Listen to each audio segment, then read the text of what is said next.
National conference और कांग्रेस कहती है हम आएंगे तो फिर से धारा 370 लाएंगे। धारा 370 हम किसी भी सूरत में नहीं आने देंगे। जब भी विधानसभा चुनाव होते थे, लोकसभा चुनाव होते थे, 10% की पोलिंग होती थी, 15% की होती थी, यहां तक कि 8% की पोलिंग होती थी। धारा 370 हम लोगों ने समाप्त किया। बहनों भाइयों, पहली बार लोकसभा के चुनाव में मोर देन 58% की पोलिंग यदि हुई है तो जम्मू कश्मीर में हुई है। आपकी आंखों में धूल झोंक कर आप समर्थन हासिल करते हैं। जम्मू कश्मीर अब टेररिस्ट स्पॉट नहीं रह गया है, बल्कि अब टूरिज्म का स्पॉट बन गया है। जम्मू कश्मीर को किसी ने लूटा है तो जम्मू कश्मीर के लोगों ने नहीं लूटा है।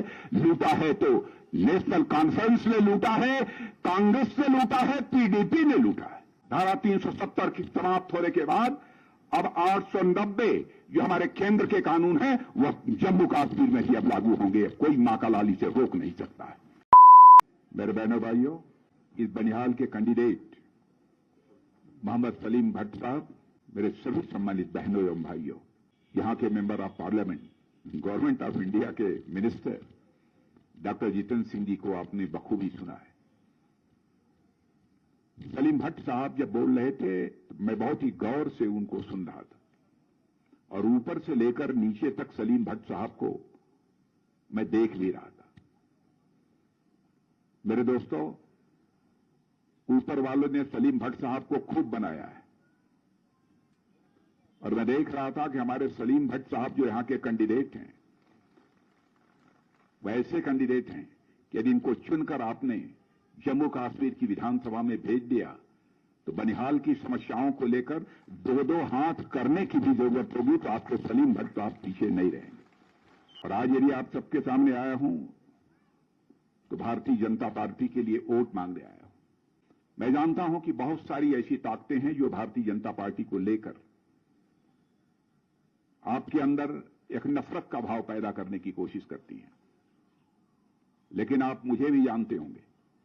हमारी सरकार को, हमारे प्रधानमंत्री को भी काम करते हुए आपने देखा है। प्रधानमंत्री को भी आपने ठीक तरीके से आजमाया भी है। हम लोग कभी भी कास्ट, क्रीड और रिलीजन की पॉलिटिक्स नहीं करते।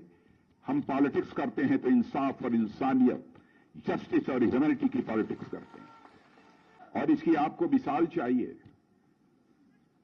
तो हमारी गवर्नमेंट की जो भी स्कीम्स रही हैं, कभी भी हमने कोई भेदभाव नहीं किया है, कभी भी डिस्क्रिमिनेशन हमारी गवर्नमेंट ने और हमारे प्राइम मिनिस्टर ने नहीं किया। चाहे हिंदू हो, चाहे मुसलमान हो, चाहे ईसाई हो, चाहे यहूदी हो, जो भी भारत की धरती पर रहता है, हमने सबको अपने परिवार का सदस्य माना है और भाई भाई के रूप में नजरिए से उनको देखा है। लेकिन कुछ ऐसी ताकतें जिनके बारे में मैं कहना चाहूंगा लंबे समय तक हुकूमत की है, चाहे वह कांग्रेस हो, चाहे जम्मू कश्मीर में नेशनल कॉन्फ्रेंस हो, पीडीपी हो, मैं दावे के साथ कह सकता हूं कि जम्मू कश्मीर के साथ इनकी हुकूमतों ने इंसाफ नहीं किया। रिलीजन के आधार पर आपके जज्बात को, आपकी भावनाओं को उभार कर बराबर इन्होंने वोट हासिल करने की कोशिश की है। लेकिन मैं बतलाना चाहता हूं कांग्रेस के दोस्तों को, एनसी के दोस्तों को, पॉलिटिक्स केवल सरकार बनाने के लिए नहीं की जानी चाहिए। पॉलिटिक्स यदि की जानी चाहिए तो समाज बनाने के लिए की जानी चाहिए, देश बनाने के लिए की जानी चाहिए। हमने कभी भी किसी के साथ कोई भेदभाव नहीं किया। हमारी आर्मी यहां रहती है। मैं आपसे पूछना चाहता हूं, क्या हमारी आर्मी किसी के साथ कोई भेदभाव करती है? और आप लोग तो अब सौभाग्यशाली हैं कि धारा 370 को हमने समाप्त किया है। किस लिए समाप्त किया है? आपकी बदहाली को समाप्त करने के लिए और जम्मू कश्मीर के लोगों को खुशहाली लाने के लिए हमने लोगों ने धारा 370 को समाप्त किया। धारा 370 ने आपको दिया क्या है? बराबर चाहे कांग्रेस हो, चाहे नेशनल कॉन्फ्रेंस हो, पीडीपी हो, आपको गुमराह करते हैं। धारा 370 समाप्त कर दिया। जम्मू कश्मीर के लोगों के साथ बीजेपी की गवर्नमेंट ने डिस्क्रिमिनेशन किया है। बीजेपी कैसे गवर्नमेंट चलाती है इसकी एक मिसाल आपके मैं सामने रखना चाहता हूं और मैं कहना चाहता हूं, हमारी कोई भी बात गलत हो, आप पब्लिकली उसे कंडम करिए, मैं आपका स्वागत करूंगा, क्योंकि मैं आपकी आंखों में धूल झोंक कर आपका समर्थन हासिल नहीं करना चाहूंगा। आपका समर्थन हासिल करना चाहूंगा तो आपके नजरों से नजर मिलाकर मैं समर्थन हासिल करना चाहूंगा। यहां पढ़े लिखे लोग मौजूद हैं, क्या इस सच्चाई को नहीं जानते? लंबे समय तक इस हिंदुस्तान में हुकूमत यदि किसी ने की है तो कांग्रेस ने की है। 50 वर्षों तक, 50 ईयर्स तक अखंड हुकूमत कांग्रेस से किया है। 2014 में हम लोगों की गवर्नमेंट आई मोदी जी की लीडरशिप में। उसके पहले सारी दुनिया में धन दौलत के मामले में, इकोनॉमी के साइज के मामले में हमारा भारत दुनिया के देशों में 11वें स्थान पर खड़ा था। हमारे प्राइम मिनिस्टर मोदी ने करिश्मा किया है मेरे बहनों भाइयों।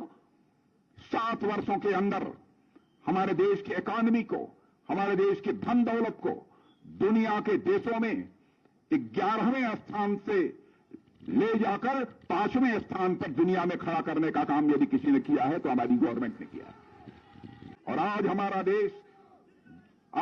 देश जितनी तेजी के साथ आगे बढ़ रहा है, दुनिया के बड़े बड़े इकोनॉमिस्ट, बड़े बड़े अर्थशास्त्री अब यह दावा कर रहे हैं कि भारत आज जितनी तेजी के साथ आगे बढ़ रहा है, इस सच्चाई को, इस हकीकत को नकारा नहीं जा सकता है कि 3 वर्ष के अंदर ही हमारा भारत इकोनॉमी यानी अर्थव्यवस्था के आकार के मामले में दुनिया की टॉप 3 कंट्रीज में आकर खड़ा हो जाएगा। एक होगा अमेरिका और दूसरा होगा चाइना, तीसरा यदि कोई देश होगा तो हमारा और आपका देश या भारत होगा। काम करके हम लोगों ने दिखाया है। धारा 370 थी, क्या यह सच्चाई नहीं है? जब भी विधानसभा चुनाव होते थे, लोकसभा चुनाव होते थे, 10% की पोलिंग होती थी, 15% की होती थी, यहां तक कि 8% की पोलिंग होती थी। धारा 370 हम लोगों ने समाप्त किया। बहनों भाइयों, पहली बार लोकसभा के चुनाव में मोर देन 58% की पोलिंग यदि हुई है तो जम्मू कश्मीर में हुई है। दहशत का माहौल हम लोगों ने पैदा किया था कि इन हुक्मरानों ने पैदा किया था, जिन्होंने लंबे समय तक यहां पर हुकूमत की है। आपकी आंखों में धूल झोंक कर आपका समर्थन हासिल करते हैं, आपसे आंखों में आंख डालकर वोट मांगने की इनके अंदर हिम्मत नहीं है। सारी हकीकत को आप अच्छी तरह समझते हैं। बिना भय, बिना पक्षपात के चुनाव कैसे होते हैं, इस बार जम्मू कश्मीर में देखा है। केवल भारत के लोगों ने नहीं देखा है, सारी दुनिया के लोगों ने देखा है मेरे बहनों भाई। सच नहीं है कि इस जम्मू कश्मीर में बदलाव के हालात लोगों को देखने को मिल रहे हैं। क्या पहले से सड़कें बेहतर नहीं बनी है? क्या यहां पर हाईवेज नहीं बने? जिनके पास रहने के लिए मकान नहीं था, मकान हमारी सरकार ने नहीं मुहैया कराया। जिनके घरों में पानी नहीं पहुंचता था, पानी नहीं मुहैया कराया। टॉयलेट, शौचालय जिन घरों में नहीं था, उन घरों में शौचालय होना चाहिए। नेक नियत इंसान ही इन सब सारी चीजों के बारे में सोच सकता है मेरे बहनों भाई। फिर भी हमारे ऊपर इल्जाम लगाया जाता है। नेशनल कॉन्फ्रेंस और कांग्रेस कहती है हम आएंगे तो फिर से धारा 370 लाएंगे।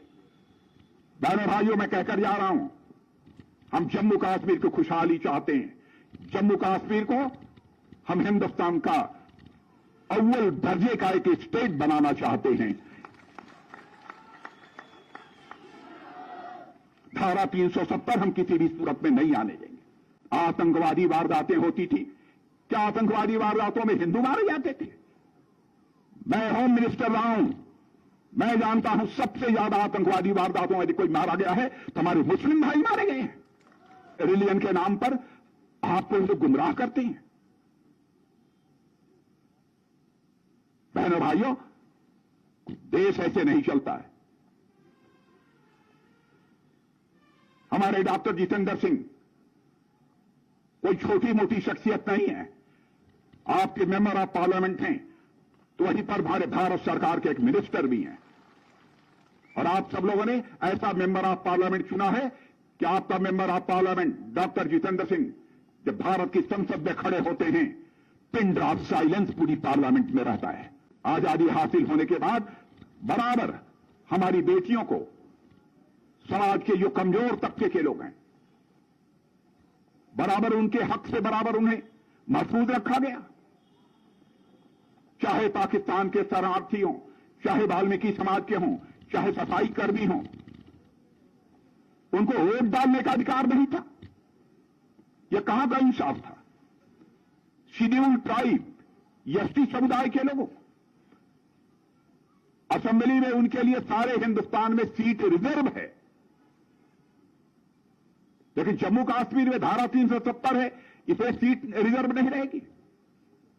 बहनों भाइयों, एसटी समुदाय के लिए भी हम लोगों ने सीट रिजर्व किया है, उस पर केवल एसटी समुदाय ही लड़ेगा। पहाड़ी जाति के लोगों को, मद्दारी जनजात के लोगों को हमने एसटी का दर्जा दिया है।